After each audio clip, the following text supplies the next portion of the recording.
Здравствуйте все! Я тоже хочу участвовать в конкурсе и сейчас прочитаю «Храпелочку Пуха». Дубль 13.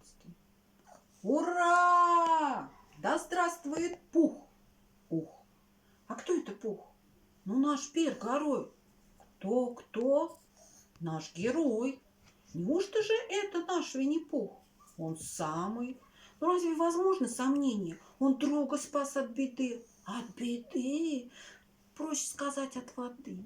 Да здравствует Пух! Он остался сух, невзирая на все наводнения.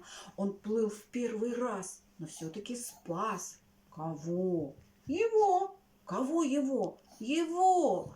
То есть того, кого надо. За это его. Кого? Его самого. Пуха, понятно? Теперь ждет награда. Да, Пух он медведь с большущим умом. Да здравствует Пух! Повтори это вслух. С большущим умом. С умом? А может быть, с животиком? С животиком тоже. Поесть он любит. Ну и что же? Но все же он плавать не умел, но поплыл.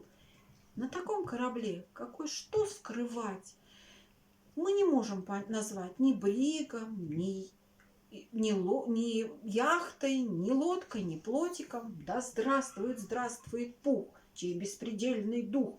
Ух! Так крикнемся вместе тройное «Ура!» Давно пора.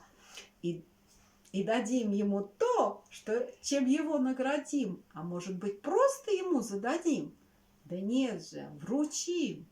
Или лучше вручим. Кому? Какой бестолковый, конечно, ему. Кого мы поздравим, а также прославим. Да здравствует Пух! Скажи мне только, он тут при чем? Всем удачи, всего доброго, здоровья.